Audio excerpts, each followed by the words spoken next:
Joshua Cribbs turns disaster into a score! Ugly, misformed little creature who has no purpose here, no meaning.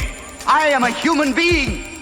Washed it down with 1 beer, 2 beers, 3 beers, a shot of whiskey, a margarita, and a Bloody Mary. And I said, Stone Cold, why have one when you can have them both? Swung out and drilled! Deep right center! Away back! Gone for Tony! Irving and Curry, one-on-one. Irving puts it up. It's good! Kyrie Irving from downtown! Senator Hillary Rodham Clinton? Awful. How is she awful? Hates freedom.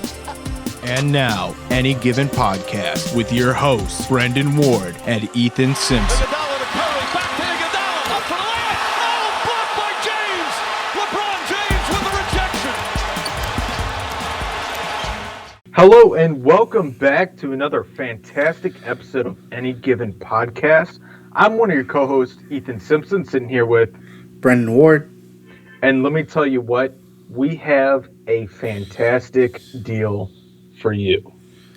That is, Numbers Don't Lie t-shirts are $20 medium through extra large and $25 extra large through 3XL. That is $20 medium through XL and $25 2XL through 3XL, and that is only available on KentStagePosters.com.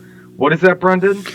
I believe you said KentStagePosters.com. If you need me to spell it out for you, KentStageposters.com. KentStagePosters.com. You don't want to miss your opportunity to get a once-in-a-lifetime shirt. Absolutely. And the B is a 6. Like I've said before, you should probably have figured that out by now. But it is KentStagePosters.com. Fantastic t-shirts. Brendan, you have one. I have one. My father has one. My brother has one. They are fantastic t-shirts. Yeah. You're never going to go wrong with a brown and orange t-shirt, whether you're in Cleveland, whether T was when he was down in Tampa wearing it. We've got some of the Cleveland media members wearing it. Look, like we said before, they're going to keep doubting 6, but numbers don't lie. And we're going to keep moving forward with that. But with that, we're going to get into the NFL. Is that okay with you, my man? Absolutely. Let's go ahead and get at it. With that, the Browns. We're going to take a look at the Browns free agency watch. We're getting down to it. We're a little bit more than 2 weeks away from the start of the league year. Free agency, I think, officially opens in exactly 2 weeks from the day, with them not being able to sign people until that Thursday, March 19th. Who are some guys I wrote down on here? Who are 3 guys you think that the Browns should really take a look at in free agency? Oh man, this is kind of a tough one because I've been advocating all offseason that we need cornerbacks and safeties. So I'm not going to give you any names. I'm just saying fix the secondary. Does that work for you? Works for me. I'm going to give you a couple names just because they're on the top of my head. I think you got to definitely take a look at Levante David. I know he's a little older, almost 30 years old, but he's going to solidify a lot of what you were missing in the middle at that linebacker position last year. And then I would take a look at Carl Lawson. You just missed out on the J.J. Watt sweepstakes. We'll get into that in a minute. But Carl Lawson is a guy for Cincinnati who his numbers might not look great, but he's another freak athlete. You put him outside on the opposite side of Myles Garrett, and I think he can get off and give you a very good season, kind of like Vernon did last year. And then maybe you just re-sign Olivier Vernon and kind of give him a shot to come back from that injury, especially with what he did for you last year. And then my third guy that I'll say is kind of what you said. Anybody that after you say their name, you also say defensive back. Yeah, that was my whole thing going into this because you saw the whole season, and our weakest points were with our secondary. Yeah, I mean, you win the division outright if you have a defensive back that stops that little touch pass from Lamar Jackson and Marquise Brown in that Monday night game.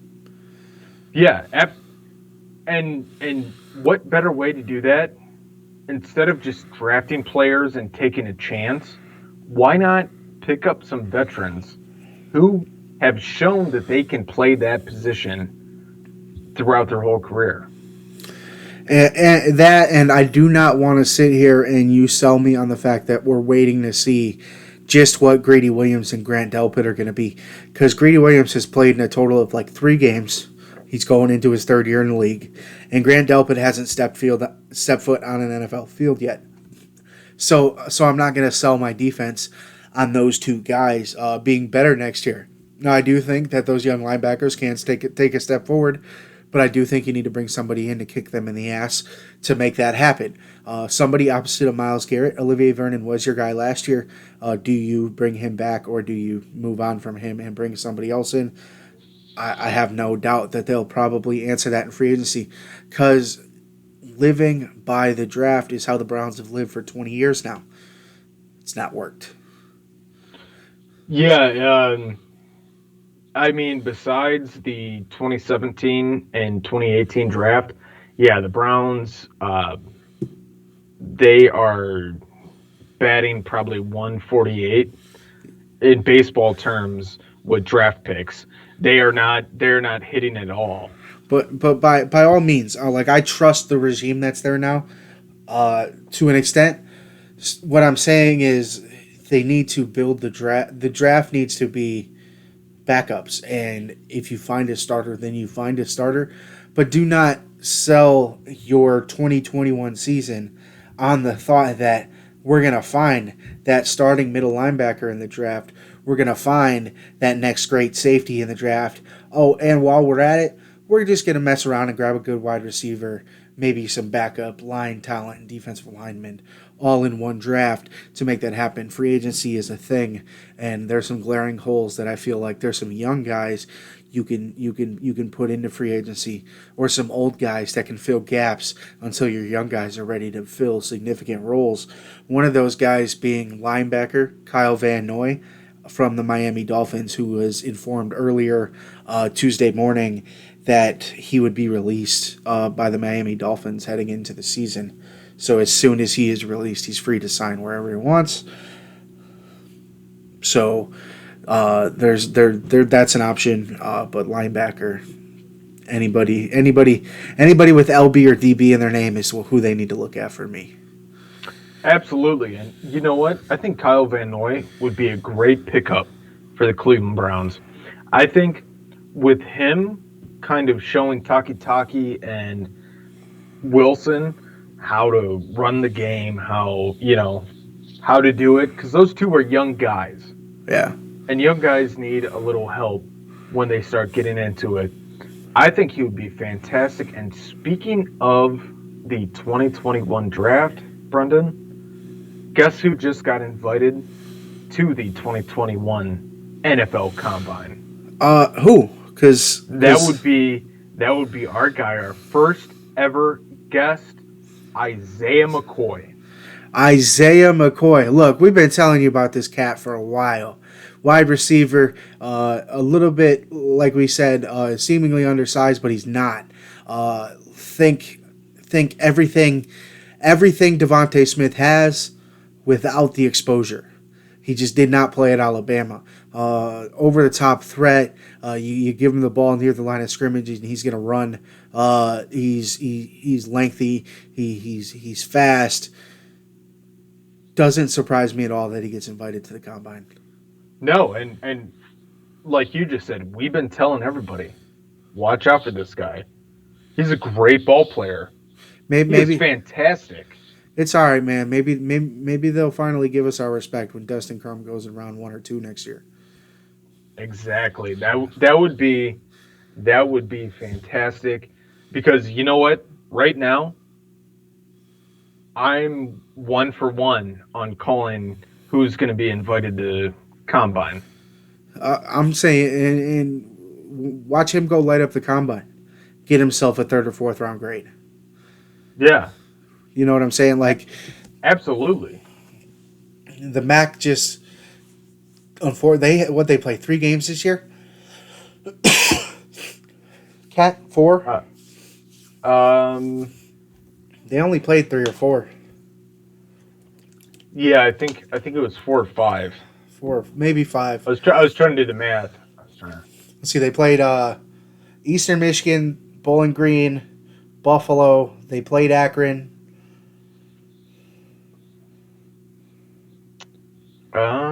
Give me 1 second. Let me look this up. I just know it was not that many. So the MAC did not really give. I think get a great shot. The only loss they had was to Buffalo. Yeah, the only loss they had was to Buffalo. So they were 3-1. Who ended up choking away in the MAC championship game to Ball State. So and Buffalo lost their guy, so they might not be back next year. But Crum's coming back at Kent State, and they're going to be a problem next year even without McCoy. But shout out to McCoy for getting that invite, because that's what it's all about. That's what it's all about, man. Go over to Indy and show them who you are, show them who we know you are, and good luck, man. Look forward to seeing you. Maybe not day 1 of the draft, but definitely day 2 or 3. Yeah. So the other night I had this dream. It was pretty wild. It was out of the blue. Like, I wasn't watching any ESPN or anything like that. But it was Isaiah McCoy got taken 163rd overall in my dream. I think it was 163rd overall. So that's or 111th. One of the two. It was one of the two.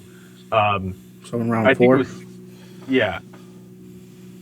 But then further, as my dream went on, he was inviting us to games and stuff like that, giving us gear, and he eventually won the Super Bowl. So I woke up smiling, like, that's my guy right there.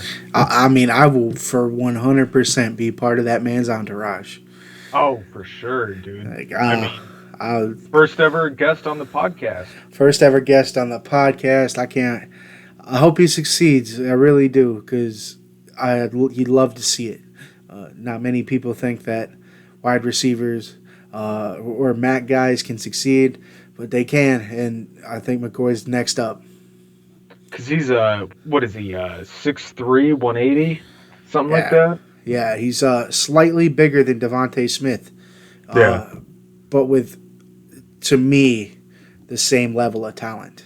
You're not, like I said, just didn't get the opportunity to show it that much with the issues his first year, and then last year only having the 4 games.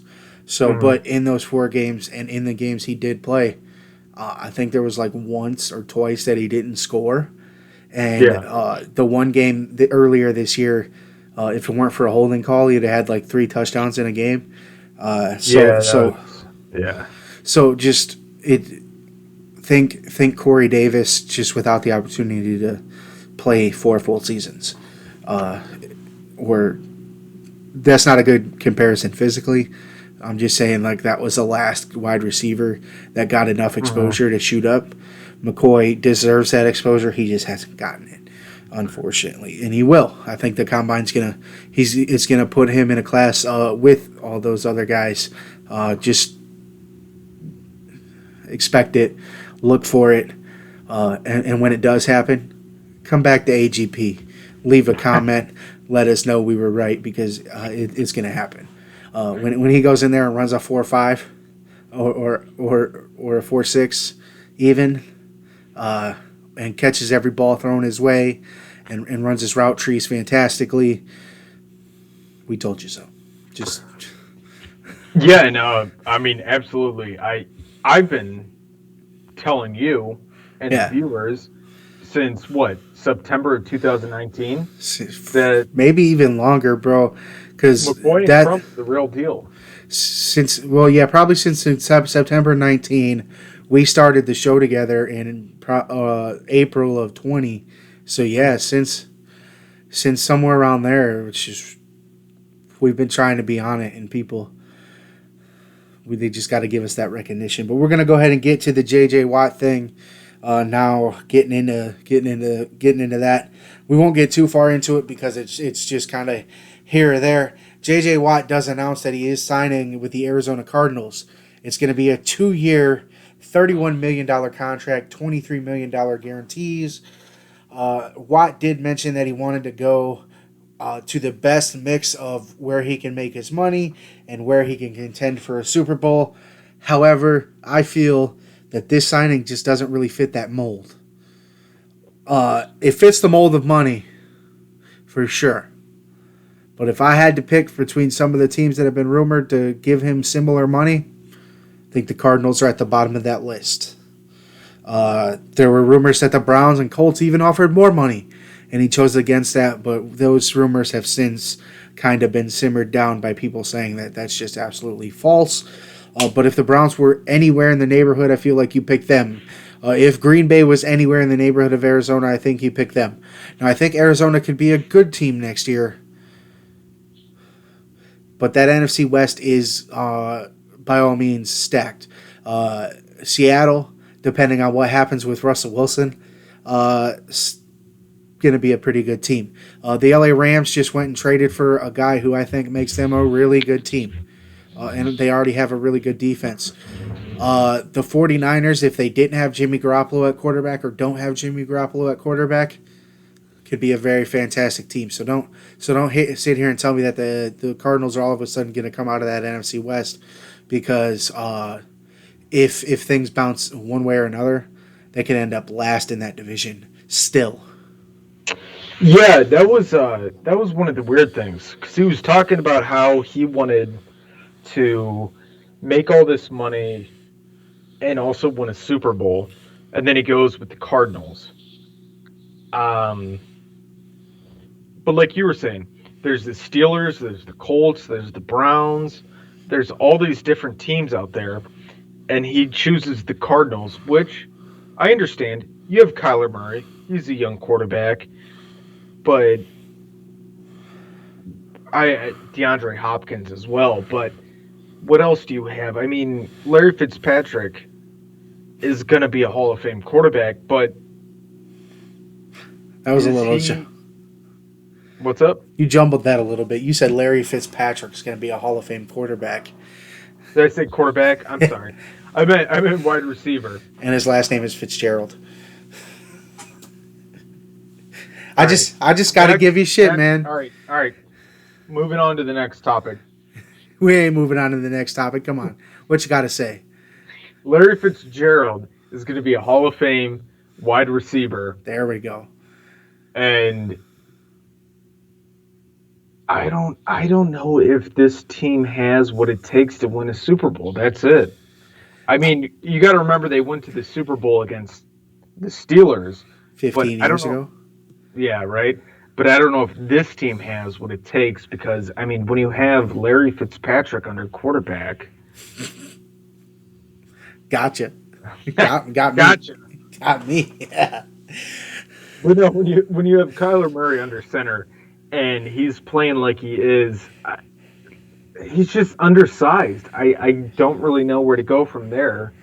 He's undersized. He can scramble. He can pass, but he's just undersized. He's not really set up to be an NFL quarterback. I think what essentially what J.J. Watt ended up doing, he signed with a team that the Texans were 2 years ago. Mm-hmm. If they didn't have Bill O'Brien at head coach. You know what I'm saying? Like, yeah. They had Deshaun Watson. They had DeAndre Hopkins. They had the good defense. They had Clowney on the team. And I know a lot of people are making this thing Chandler Jones on one side, J.J. Watt on the other. First of all, neither of them are the same anymore. Chandler Jones is still decent, but J.J. Watt misses a bunch of games. Like I said, like me and you said, shit, we didn't even want him at $10 million. So the fact that he's getting 23 guaranteed, so he's guaranteed at least 11.5 a year if he doesn't play a down, bullshit. I wanted him more at $16 million guaranteed, maybe 2 years, $20 million. That's where J.J. Watt I thought should have been as a Brown. So I'm not really that upset that he didn't choose Cleveland. But like you said, it's just, what about Arizona scares you? Because if things fall one way or another, like I said, they could end up being the worst team in that division. I don't think J.J. Watt signing with the Arizona Cardinals means that they all of a sudden win 12 games. Do I think that they're a bad team? Not by any stretch of the imagination. But I think it's going to take 12 or 13 games to win that division. If they finish 10-6, that could also almost be fourth in that division. 9-7, even further down. It's going to take a lot to win that NFC West this year. How do the Cardinals get in the playoffs with the J.J. Watt signing? Especially when you went to a stacked NFC who's only getting better. That NFC, look at that NFC South. Dak comes back this year in the NFC East. Look for Washington to try to fix that quarterback position, and they won that division last year. I don't know if he should have went to the NFC, especially when Buffalo was calling, Cleveland was calling, Indianapolis was calling. The NFC might have been your least chance to make the playoffs, let alone win a Super Bowl. I'm just happy that JJ didn't come to Cleveland because he is so goddamn corny. He is so corny. Like him and LeBron, like he's the LeBron of the NFL. How corny he is and the stupid shit that he says. It's so corny, man. It's so like cringeworthy.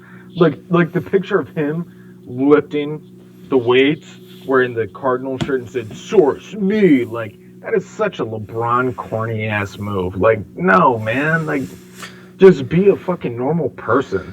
Well, like I don't even get mad at that stuff typically, but when you're gonna poke fun at the fact that people are sourcing different things, then it becomes a problem.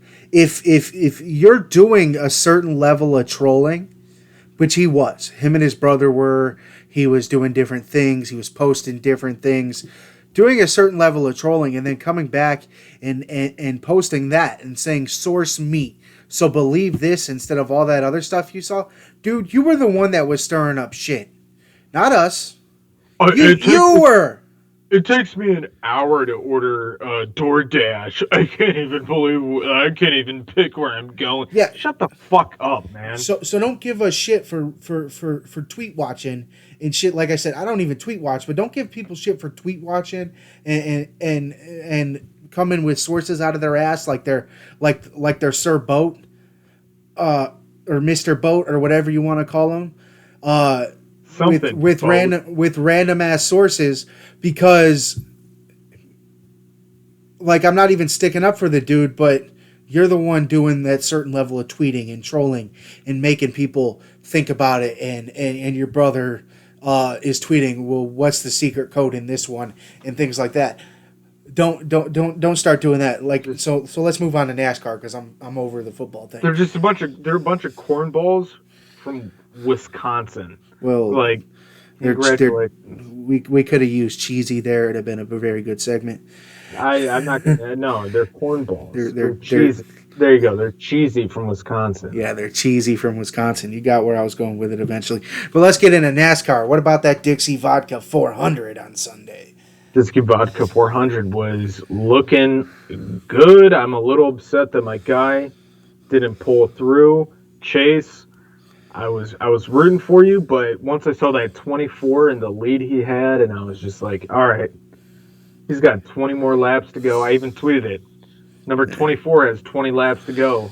Let's get it. Like, there was like, I remember looking up at the screen. He's leading with 57 to go, and he had a huge lead at the time. And I'm like, man, I bet you right now he's praying there's no caution, and then there wasn't. The rest of the race, it was weird to just watch an entire race, not an entire race because there were cautions before that, but an entire end of a race come down to crunch time, and it just happened.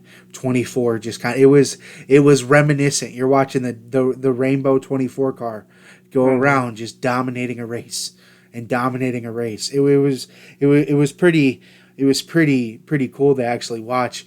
But then you're like, oh, that's not Jeff Gordon in that car, and you come to reality. But stage 1 winner, that was Chris Buescher. He led the final 23 laps of stage 1 after taking the lead from Brad Keselowski, who led the first 53. And then later in stage 2, Byron took the lead from Buescher and kept it, basically. He did shuffle a little bit there in stage 3, but then with 57 to go, he took that lead and just dominated the rest of the way. Yeah, I mean, it was a fun race to watch. I watched the whole thing. Good for Byron.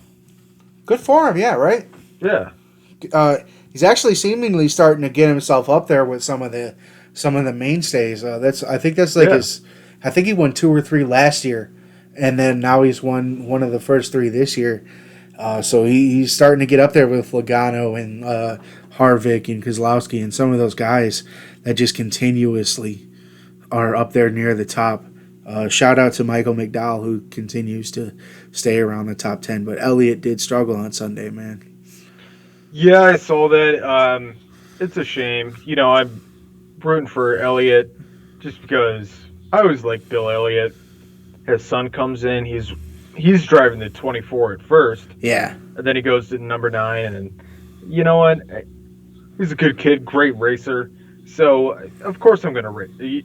Yeah. I'm not going to race for him. I'm going to root for him. I'm going to root for his racing. There we go. Yeah, might as well. Like I said, I need to pick a driver still. I bought the hat yesterday. We'll announce you know who it is, but we'll announce it on the podcast in 2 weeks. Sounds good. I already picked mine, and that's Chase. We're going to go rolling with Chase. Yeah, we got to go. Like I said, I feel like I need a rooting interest. I found it. And we're going to go for it. We're going to go for it. But the next race this weekend, we got the Pennzoil 400 presented by Jiffy Lube at Las Vegas Motor Speedway in Las Vegas, Nevada. Another 267 laps this weekend, 400.5 miles. Mr. Joey Logano in the Pennzoil car has won the last 2 Pennzoil 400s. Just a little conspiracy there, if I do say so myself. How's the Pennzoil driver win the last 2 Pennzoil 400s?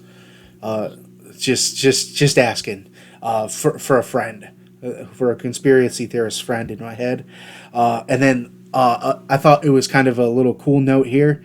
Back in 2019, that race had 0 caution interruptions.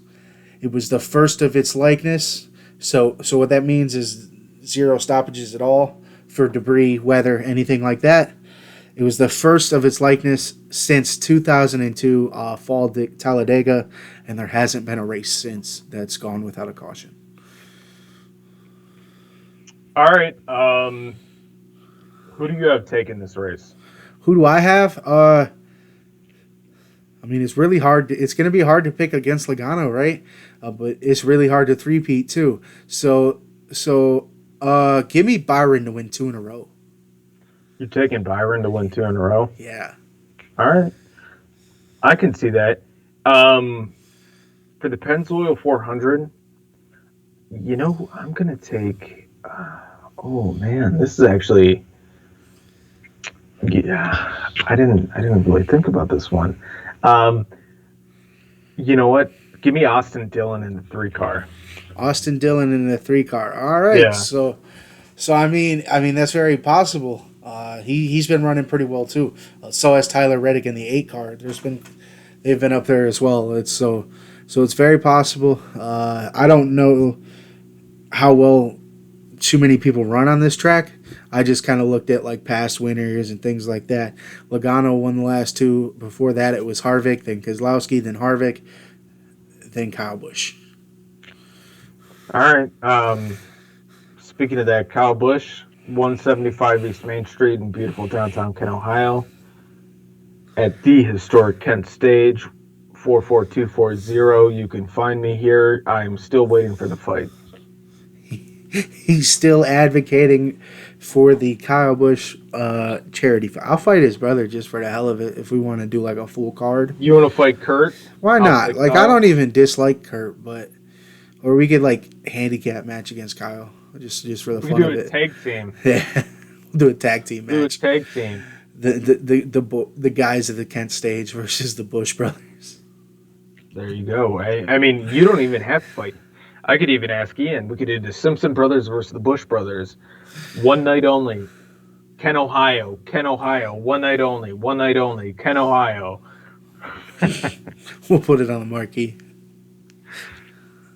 All right. So moving on from that, we're going to move on to moving from NASCAR. We're going to go on to basketball, and the Cleveland Cavaliers, since their 10-game losing streak, have won 4 straight. Brendan, your thoughts on that? It's kind of the way the world of sports goes, right? Last week we came on here and we tore them apart. You've got to fire Bickerstaff. You got to move on. You got to do something. There's something going on in the locker room. Why the hell is Andre Drummond still on the team if he's not going to play? Why do we still pay Kevin Love $400 million? We did all of that last week. And then we come on this week, and I got to eat crow and tell you how the Cavaliers have won 4 in a row. They get a big win over a playoff team in the 76ers over the weekend. Now, I know the Rockets have also lost like 10 of 12 or the 12 straight or something like that. So last night's win wasn't that big of a deal. It's something you should win. But my thoughts are I don't know what to think right now.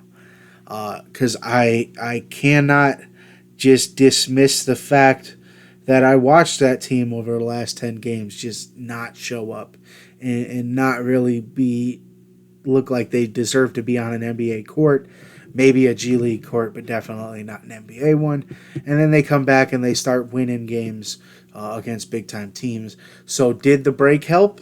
I did say that they might need a break because they were on one of the biggest road trips you'll ever see, where they spent some time in LA and then Portland and then LA and then Denver and then back to LA and then Sacramento and then they finally came home. So maybe they needed a break.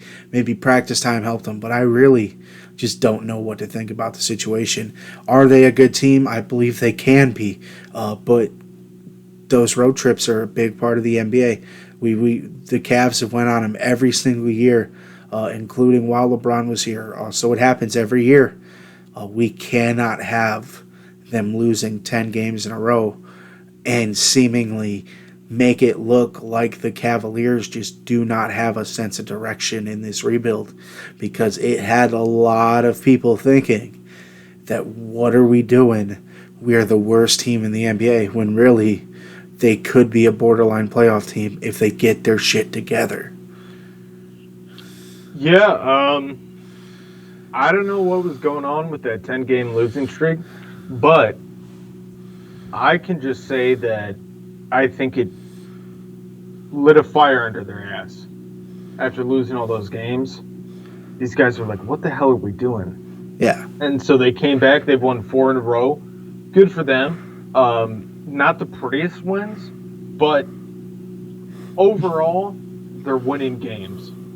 Yeah, I don't give a damn less how pretty you win, bro. All you got to win by is 1.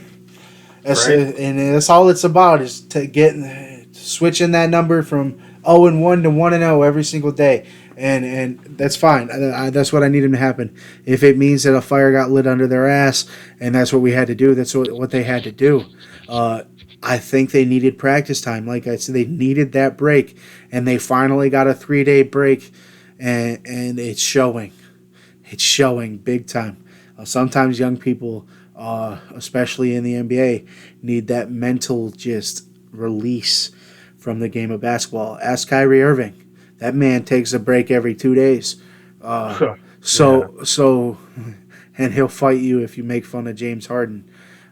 Shit, I'll make fun of Kyrie Irving to his face. Have you ever seen James Harden without a beard? He looks like a damn worm. I'm gonna make fun of him anytime I want to.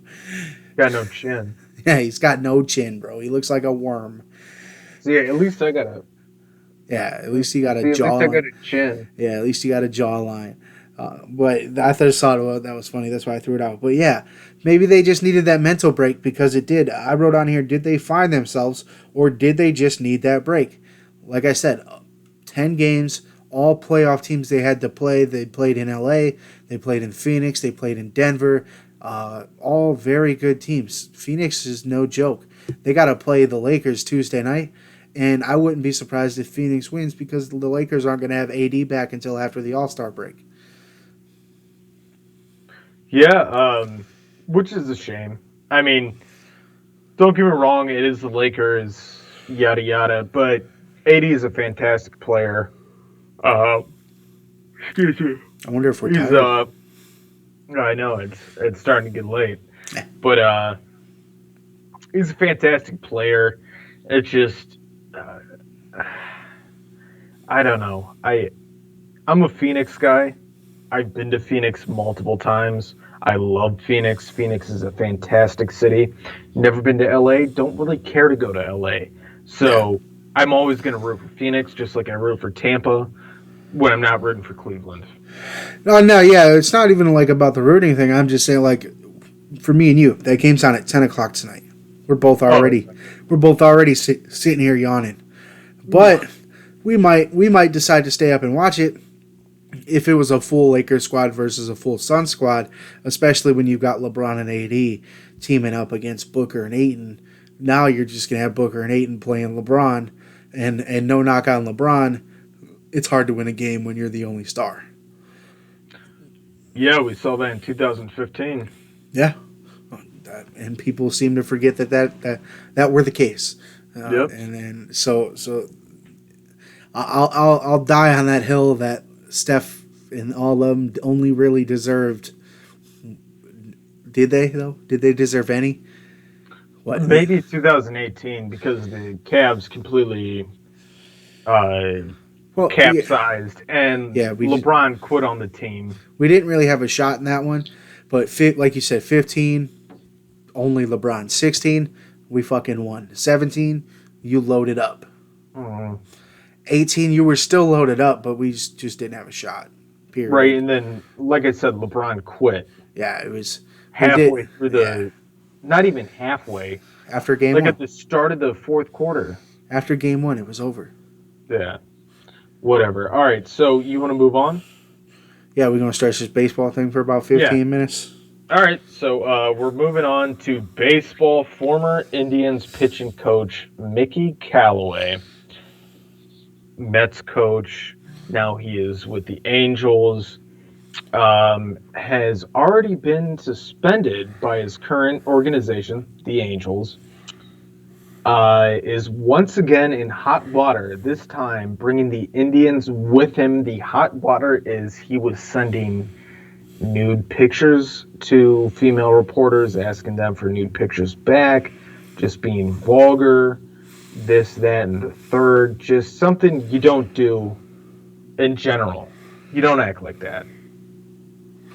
Yeah, you just because we're gonna get into like some stuff, and I'm sure you might think that we're thinking another way, but like he's a scumbag, bro. It's definitely, but he's a scumbag that like obviously people just kind of threw to the side.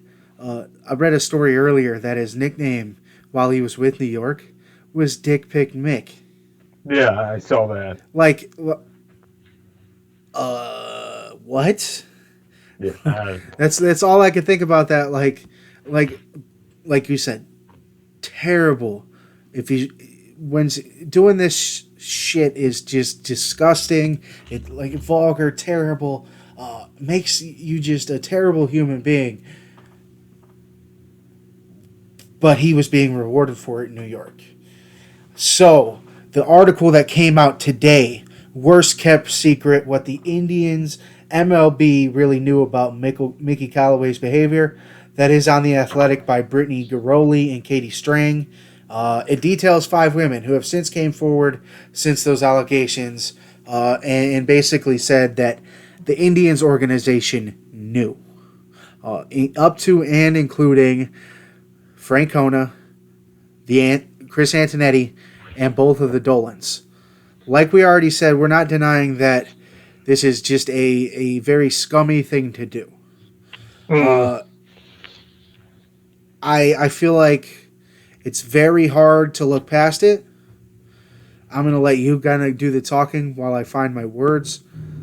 But it's a weird thing to talk about. All right. Yeah. So, as you said, Brendan, it was kind of a scummy thing to do. It was a scummy thing to do. Not kind of. It was a scummy thing to do. But here's the thing. Why are the Cleveland Indians the ones under the microscope when the New York Mets, who I'll get into it in a second, but the New York Mets, who hired him as their manager, sat there and called him Dick Pick Mick. Are you kidding me? But yet the Cleveland Indians are the ones getting it. You have stolen our logo. You have stolen our name. And now you're stealing, not stealing, but now you're attacking Terry Francona, our manager, because of this. And let me go on record by saying this, Brendan, that Terry Francona's little scumbag-ass kid, yes, Nick Francona, you are a scumbag the way that you have treated your father today. It's unbelievable. I can't believe it. I can't believe it. I'm going to bring up the tweets right now. But the way that he today has thrown his father under the bus after his father is being dragged through the media, through the muck and the mud in the media, and he has the balls to sit there and write a fucking little iPhone notes thing about his dad is disgusting. Nick Francona, you should be ashamed of yourself. And don't even sit there and try to say, I tried to do the right thing, blah, blah, blah, this, that, that's BS. Brendan, can you agree with me on that? Like I said earlier, the BS part is just being so public about it. You can have that disagreement, and by all means, be pissed off that it was being hidden if it's being hidden. But to full on parade yourself around for the express purpose of being like, look at me, I told you so, I told them so, while also being like, my father's a dick, let's throw him and his legacy under the bus, is sort of a problem. By all means, if there was a cover up, if there was this, and that, then it's a problem. But like you said earlier, why are the Indians being the main focus of this article? Like, I get that Calloway was there, but he wasn't in a superior role for anybody but like 4 guys on the pitching staff. He's the fucking pitching coach. Yeah, but when he's the manager of a big time market like the New York Mets, he's being celebrated as Dick Pick Nick or Mick or however the hell you want to say it. Like it's not a problem. But then you're gonna tell me when Francona found out about it, he didn't tell on his friend. Which, do we know that he didn't? Maybe he told Antonetti or Dolan, and it's a really hard thing because we don't know all the information. It's really hard to even give an opinion on that. Like you said, the thing that pisses us off is that it's only the Indians being eradicated and their fist in the air at. Not and there's Mets. an anger mob.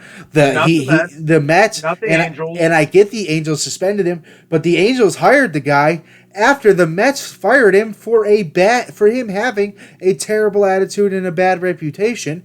So the Indians, sure, maybe they held on to him too long, and maybe they did cover something up. I'm not denying that they didn't because we don't know all that information. We know an article that was written on The Athletic by who I said earlier that details 5 women coming and saying that Calloway did this while he was in the Indians. We don't know. The MLB is going to do an investigation, and I will sit here and tell you that shit was scummy. And if he did, and I'm sure he did do it, because one time could be a falsely accused, but when you're being accused 100 different times, then one of them is probably true. Here's the thing. here's the thing that gets me, Brendan. Look, so he writes that, 3 different paragraphs about his father, the man who raised you, right? Yeah. And I'm going to assume he did not have a bad childhood, knowing his father and his father's career. Well, and his grandfather. They definitely didn't grow up bad. Tito and Terry, yeah. So here's the one thing, like, he wrote the 3-page article, or 3-paragraph article, and was accusing Terry. All right. But then Hayden Grove, we both know Hayden. Yeah. He was in the locker room interviewing Terry, and Terry Francona said on his son's tweet, "I love all my kids unconditionally. That's a very difficult thing to see. To deal with it publicly is hurtful." So Hayden tweeted that out, and this little punk bitch, Nick Francona, quoted and said, "Well, he should have dealt with it privately then. That's on him. I tried." Fuck you, man. You don't treat your father like that. You don't treat your family like that. You need to treat your family. If anything, you should have tried harder, if anything, and kept that in-house. Yeah, it's that is not public domain. You do not go on a social media site and put your family's business out there. Social media isn't for arguing. It's for joking, parody, and maybe even advertise. And for the select few that get the chance, advertising their businesses and things like that. That's what social media is for. It's not for familial arguments and things like it's dumb to even do it. Like I said, I'm not even on an opposite side of him. You know what I'm saying? Because I get that, like, the shit is terrible. You know, but you don't fucking crucify your dad on the internet. No matter how you feel about him, no matter how angry you are, no matter if you hate him, no matter if you love him, no matter if you've never even spoke to the guy. LeBron don't even come. LeBron's probably met his dad, but don't know really. Like, we don't know who LeBron's dad is. You know what I'm saying? So, his dad reached out to him after he got drafted, and he pretty much told him to go screw himself. Well, I mean, why wouldn't he at that point? But, like, he don't bash him. He also played with his other dad. Yeah. Delonte? Yeah.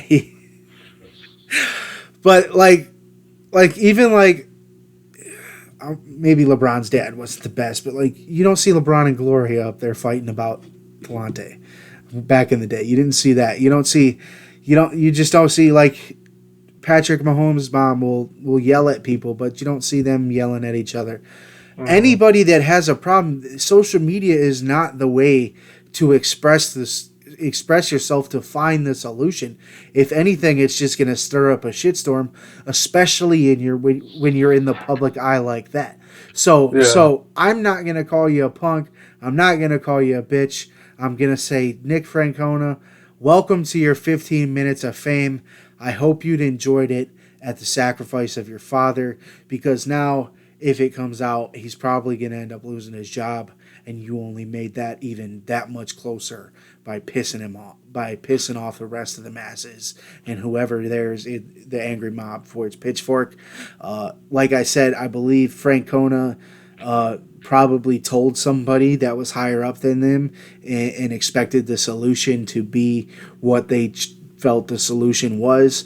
And I would probably expect that if there's an investigation and if there was found to be a cover-up, it wasn't Francona that pulled the trigger. It was Francona that was following the directions of something that was told to him. All right. Let me tell you something real fast, Nick Francona. If you're listening. If you're not, I don't care. If you're listening, great. Awesome.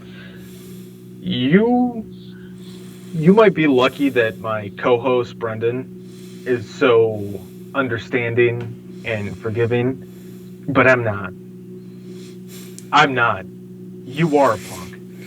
You are a bitch. Don't ever call out your family like that on social media. You just don't do that. That's something that is known. And you're Italian too, dude. You should know never to call out your family like that.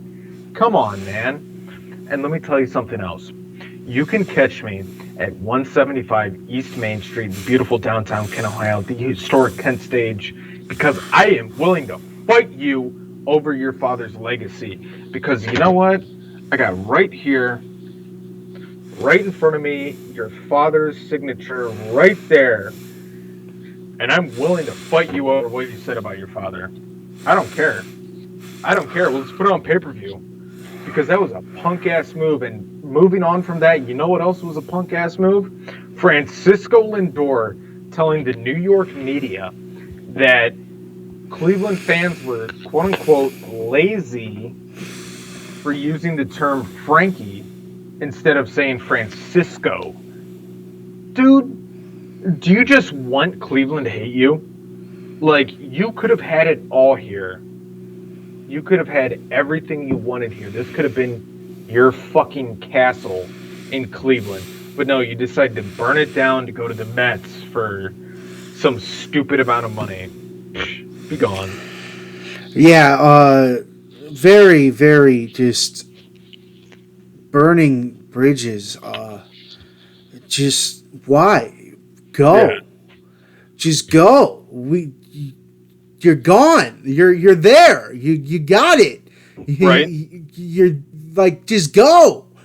Why keep talking about us? Like, I don't get it. Like, I get like that's all like your baseball career has been, but okay, lazy. First of all, I doubt fans were the first person to call you Frankie. It was probably some announcer.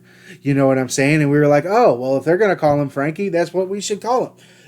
First of all, we called you Francisco. Anybody else called you Lindor because it's a last name and that's what you go by in baseball. I don't get the expressed desire to sit there and burn bridge after bridge after bridge after bridge because management decided not to pay you a ridiculous amount of money. I'm sorry that they don't want to be in a situation like San Diego's going to be in 5 years when Tatis isn't worth $400 million and Manny Machado is at the end of his career. Mike Clevenger's still battling back from Tommy John surgery, and they missed out on the Bauer sweepstakes. Like, San Diego's going to be a shitstorm in 5 years. Book it now. They might win a title between now and then, but in 5 years, it's over for them. They're a small market team that spent huge. It just, I hate to tell you, I don't feel bad that Lindor's gone. I'm moving forward. I'm done with him. It's over. Like, just go. Like, at this point, I'm sick of waking up every other day, and there's something new that Francisco Lindor felt like he had to get off his chest. Like, why? Like, we were great to that man. Like, he was a god here to everybody. Nobody disliked Francisco Lindor till he was gone. And now he's just, does he want to be the villain because he's in New York and that's better for a brand? It's the only thing I can think of. Well, first of all, like we said last week, you went to the shit New York team. Yeah. What he wants to be is LeBron in Miami. That's all he wants to be. Nobody. It's not gonna happen. LeBron in Miami. He's not gonna win 2 rings down there though, or up there in New York, like LeBron did in Miami. LeBron in Miami was the first of its kind. It was the first time, and there's a lot of people that were upset at LeBron, but there would be a lot less people that were upset at LeBron if he didn't parade around and make the decision like he did. Oh my God! If the decision wasn't a show that triggers the PTSD in most Cleveland fans, LeBron wouldn't have been hated as much as he was in Miami. Wearing that stupid ass blue picnic table shirt. Yeah, the picnic table shirt. I'm going to take my talents to South Beach. All of it. Just that was the one thing. Hour and a half long ordeal that made LeBron a villain. LeBron didn't go down to Miami and basically say fuck Cleveland. he didn't do that. Lindor is. Yeah. Lindor has said everything but fuck Cleveland. And that's just the way it's been. He called them lazy. He called them cheap. He called, what else has he said? You name it, he said it. Yeah, I mean, he said that the organization is sketchy. Yeah, He said the whole thing with shit. What was he saying? They were sketchy. They wouldn't pay him. He said fans were lazy. He said, I mean, it's just like how much like. Do you not understand how much Cleveland loved you, you fucking mental midget? I mean, come on, man. And I'm sorry for using that term, but that's the only way I could think of that. It is almost like a ego thing. It is almost like he felt like we belittled him. Now he's got the bully mentality almost. If I don't beat you up first, you're gonna beat me up. Right? Like, dog, if you would have stayed in Cleveland, you would have a statue right next to Jim Thome's. Could have stayed in Cleveland. But by all means, I knew you were leaving. Take your ass to New York. Right. By all means, we knew you were leaving. Take your ass to New York. Shut the hell up. And good riddance. That's where I'm at with that. We got to get to this day in sports history, man. We're running out on time. All right. One last thing I tweeted today. This is going on what I also tweeted last week. I said, not only do I hope that Francisco Lindor tears his ACL, but I hope he pops his hamstring at the same time as well, because screw you, scumbag. Don't ever come back to the 216 or the 440, 234, or the 330. Yeah.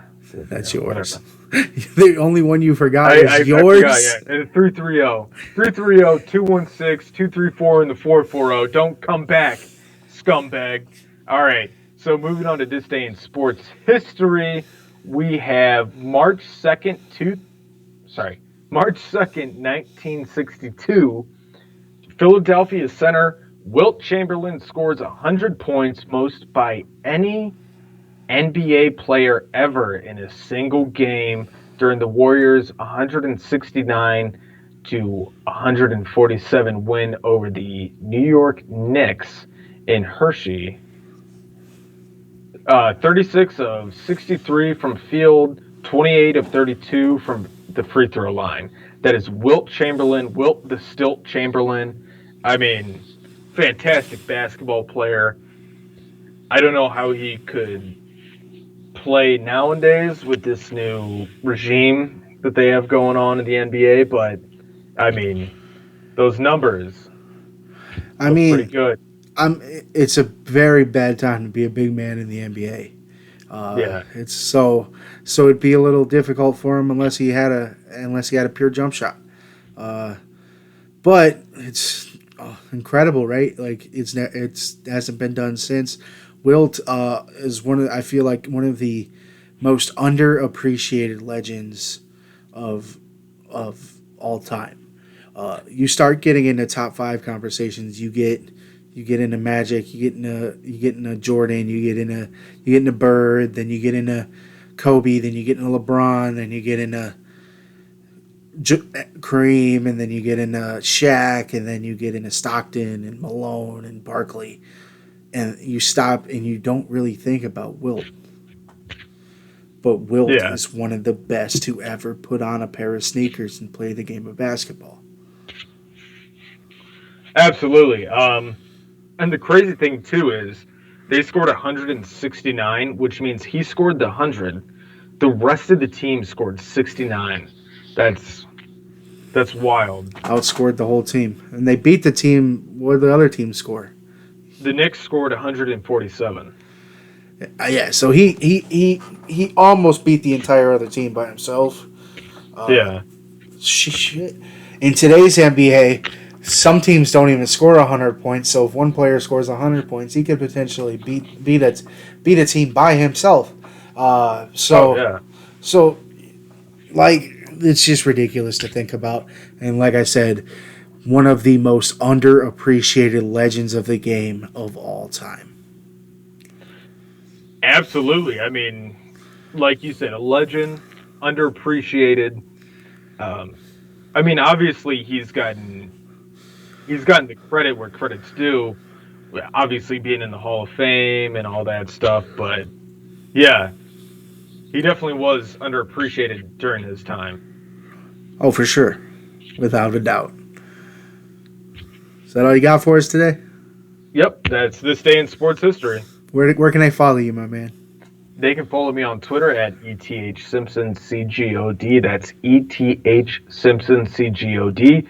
You could follow me on Instagram at ETHSimpson. You can follow my main man Brendan at BWardCLE. You could check it out down there at the bottom. You can check his out too over there. Follow me. That's on Twitter. You can follow me on Instagram, BeatOutWard52. Do not forget to follow the podcast on Twitter, as you see, at Podcast Given. On Instagram, Any Given Podcast. Facebook.com/Any Given Podcast. Please do not forget to subscribe to the YouTube. That's where you're watching this video. Just press that button up there. Not that hard. Or down there, wherever it is. Up, down, find it. Up, down, I don't know. Up, down, to the side, wherever it is. It says subscribe. All you got to do is hit it. You'll get notifications every time we're live. You don't want to miss an episode anyway, so why not get notified when it's coming? Thank you for tuning in to Any Given Podcast. You guys have a wonderful rest of your week. God bless and stay blessed.